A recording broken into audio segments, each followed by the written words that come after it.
Fala pessoal, tudo bem? Estamos aqui hoje com esse craque do futebol mineiro, Vila Nova, Atlético, Cruzeiro, Seleção Brasileira, para a gente conversar aqui no nosso quadro. A gente inaugurou ele na última edição do nosso Jornal Impresso, Quem Vive Conta, e agora estamos aqui recebendo, nesta oportunidade, Luizinho, e ele vai contar para a gente, vocês vão poder acompanhar, tanto no Jornal Impresso, tanto no YouTube.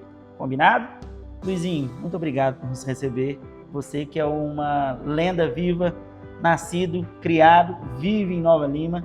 Eu queria que você começasse falando, se apresentando como que foi sua infância aqui em Nova Lima.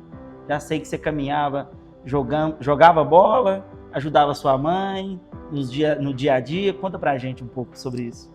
Bom, primeiro é um prazer muito grande participar desse programa de vocês.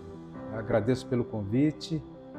E a minha infância foi muito bacana. Eu tive uma infância muito feliz, uma infância que todo garoto gostaria de ter, que é junto da família, no bairro onde eu nasci, que é nos Cristais, de pessoas humildes, simples, mas que, principalmente meus pais, me deram uma educação muito bacana, muito importante, para que eu pudesse chegar onde eu cheguei. Então, assim, foi uma infância que aos 8 anos eu me lembro muito bem que a minha mãe falava, eu já chutava a barriga dela, estamos aí para contar a história de um garoto humilde, mas que venceu na vida.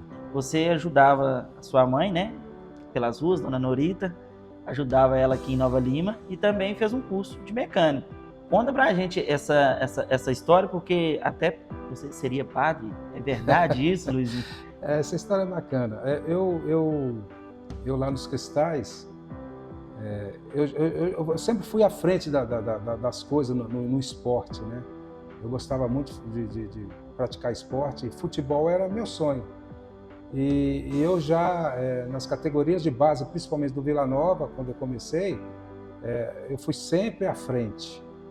E eu comecei na escolinha de futebol lá nos Cristais, que era o Morro Velho, né? O time de futebol amador que tem, aos 8, cheguei a ir até os 12 anos, quando teve uma pessoa que me viu jogando, que é o seu Baiano, e falou que ia me levar para fazer um teste. Ele era roupeiro lá no Vila, que ia me levar para fazer um teste lá. E assim eu fui. Fiz o teste e passei na escolinha. Era Dente de Leite que tinha antigamente. E passei no teste e fiquei lá treinando no Vila. Mas aí o tempo foi passando e, como a gente é de família humilde, eu queria ajudar em casa, meus pais. A minha mãe, nessa época, já tinha separado do meu pai, minha mãe sozinha, e meus avós me pegou para criar. Então, eu falei, tem que estudar. Vou estudar, vou ver se... E consegui uma oportunidade também de fazer um curso de ajustador mecânico no Senai. Graças a Deus fiz o curso, formei, e foi assim que deu a oportunidade de eu continuar jogando futebol, né? Porque era mais cedo e os professores deixavam eu sair para treinar lá no Vila.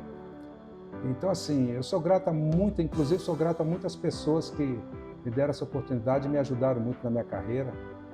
E eu querendo ajudar em casa para ganhar um dinheiro, e aí minha mãe falou, não, você gosta de jogar futebol, você vai continuar no futebol, não precisa preocupar.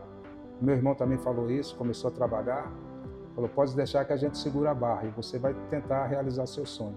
Eu tenho muito orgulho, né, de ter começado aqui no Vila Nova, um time que me deu a primeira oportunidade.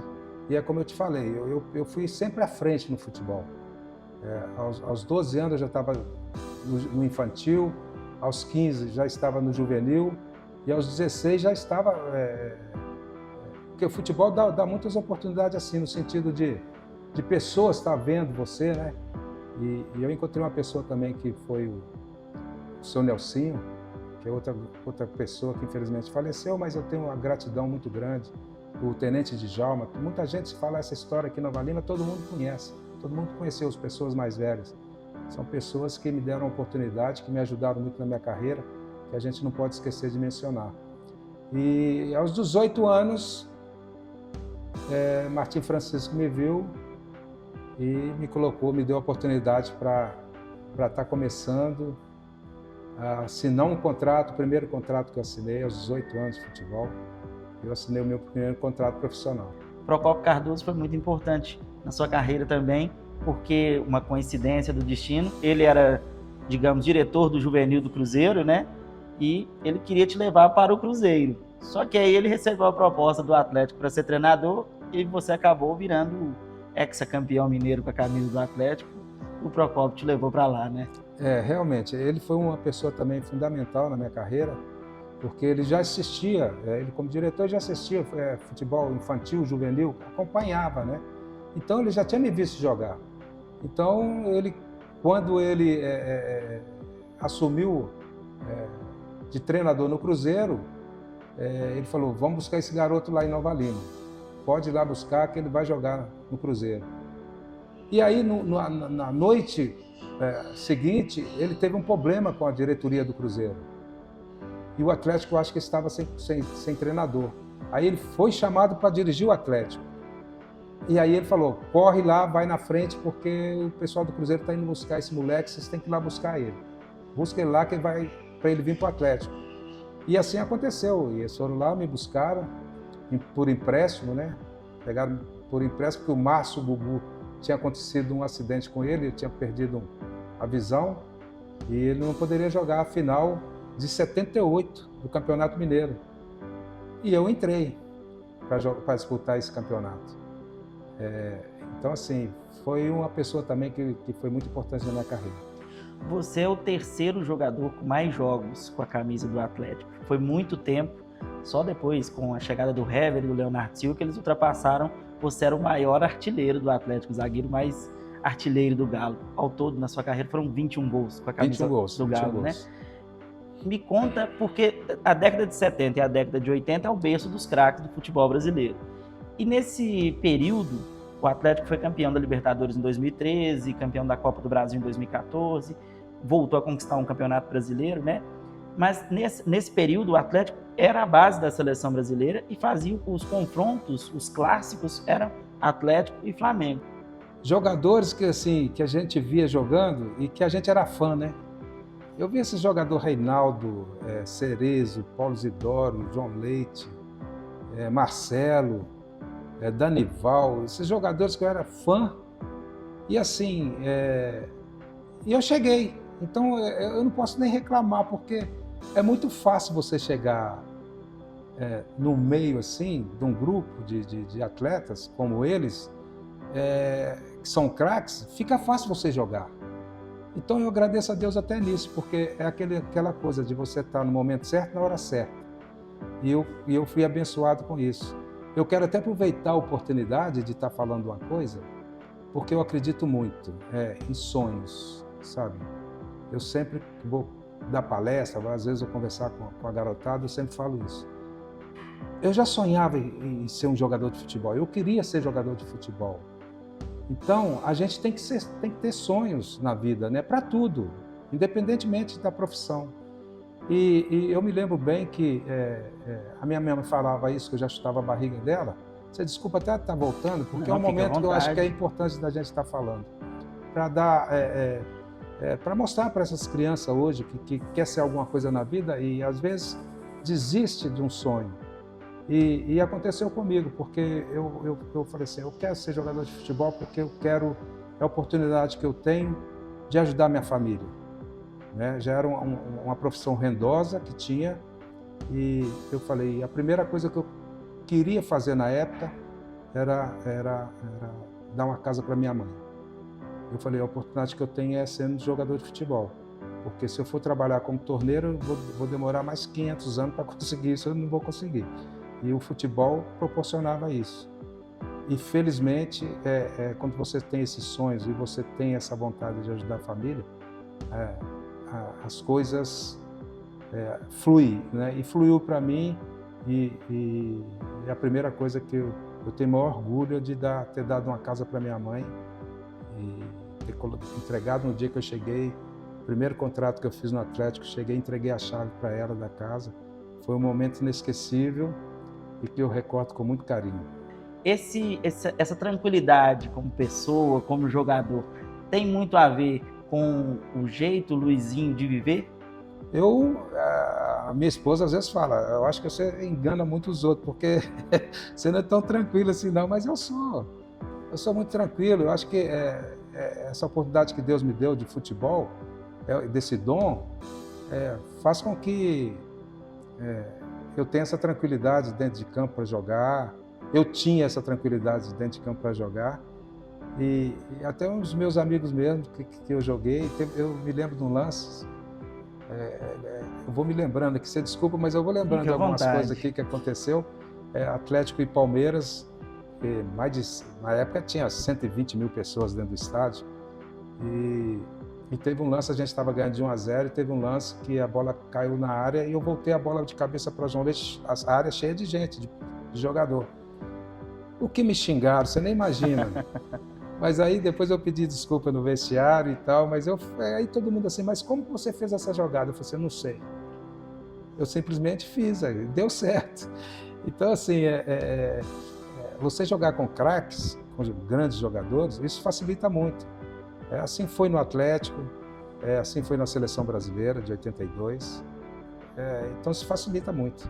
Você estreia na Seleção Brasileira em 80, e aí eu estava dando uma estudada sobre a vida do Luizinho. O 7-1, que marca tanto os brasileiros, também marcam a sua vida. Você marca o seu primeiro gol com a camisa do Galo num 7-1 contra o Desportivo do Espírito Santo, Mineirão, e você estreia num 7-1 também da Seleção Brasileira, era um amistoso, era a Seleção Brasileira principal contra a seleção de mais novos, né, do Tele Santana. E você estreou nesse 7-1, conta pra gente como era o ambiente na Seleção Brasileira, que a maior seleção brasileira para mim de todos os tempos é de 82, faltou o título, mas isso aí é coisa do destino, né? Mas conta pra gente esse ambiente, como que era conviver com esses craques. Essa do Espírito Santo eu não lembro não, sua memória é muito boa, viu? Porque eu não me lembro mais.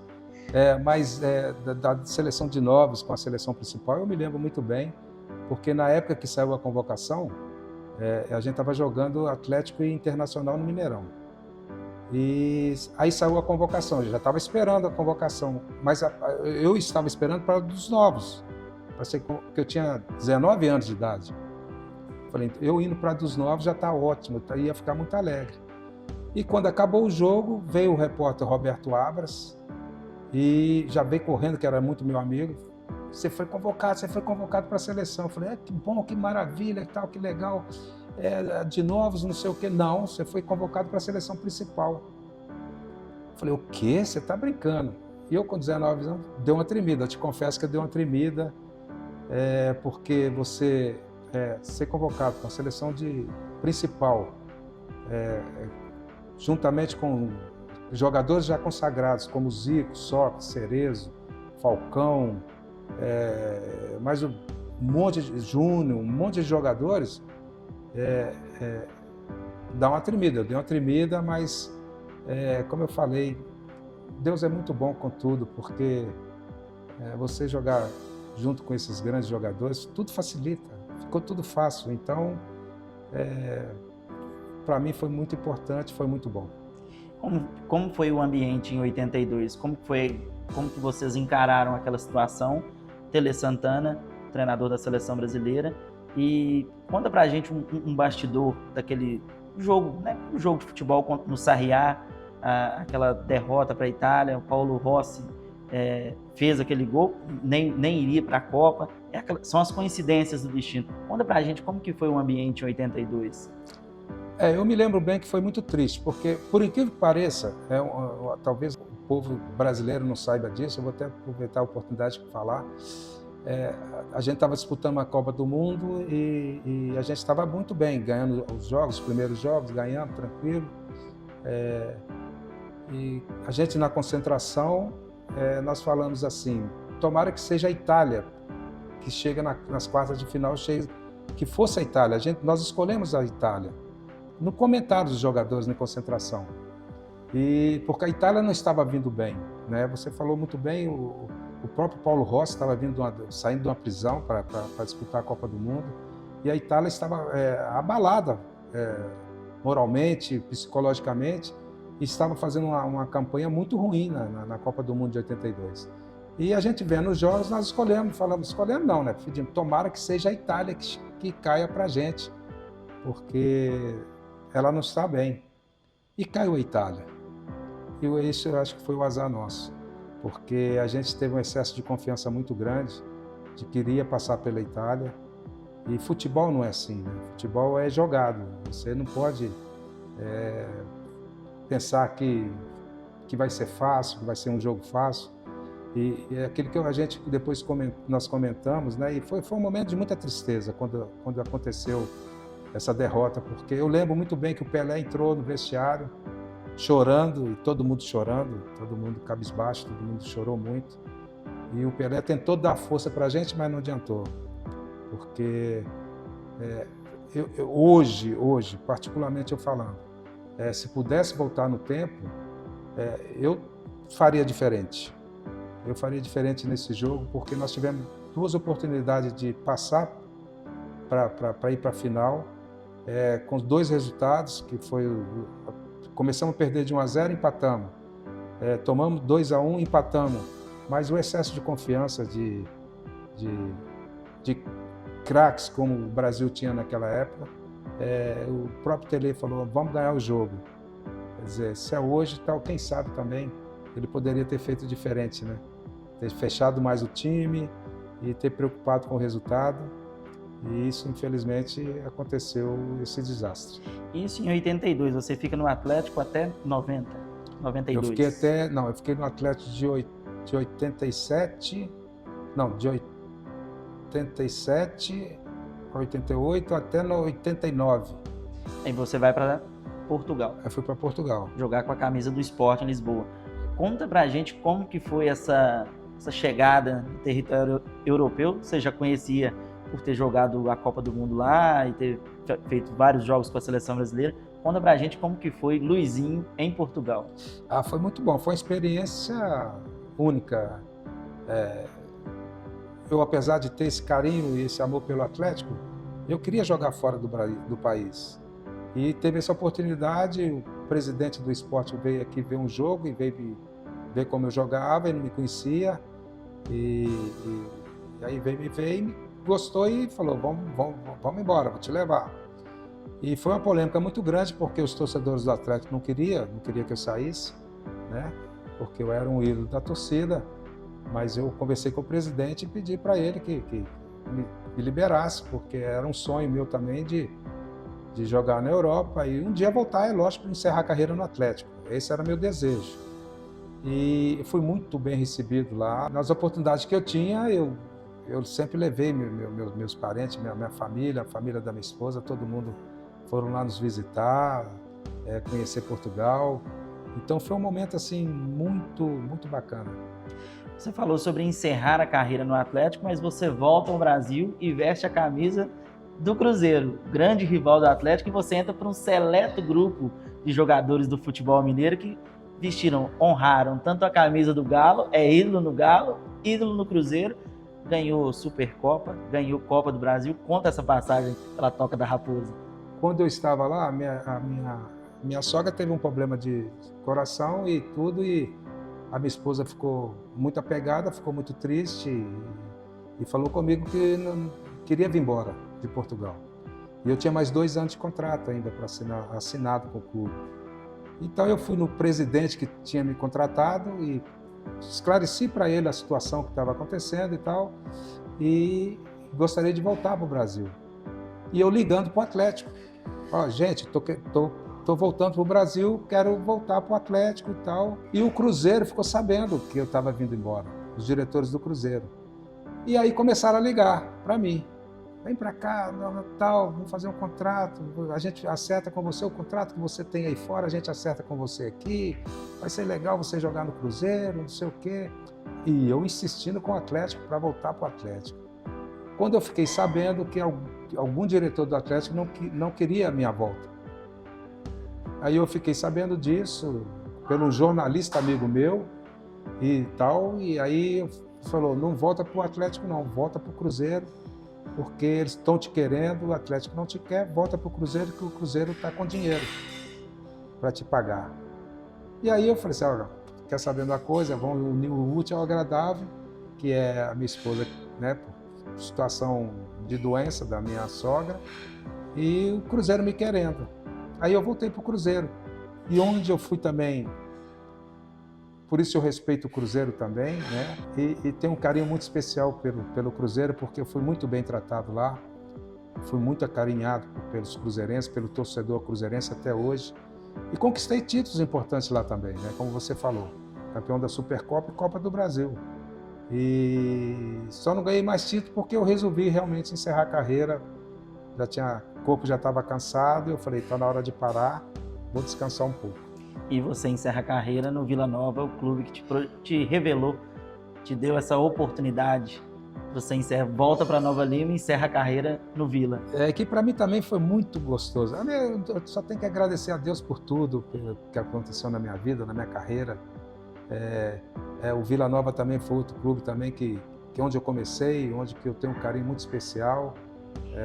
Não é só por ser de Nova Lima, pelas oportunidades que me deu mesmo de ser o que eu sou hoje. O Vila Nova estava na 2ª divisão e chegaram os diretores do Vila e me chamaram para se eu não queria tentar voltar o Vila para a 1ª divisão.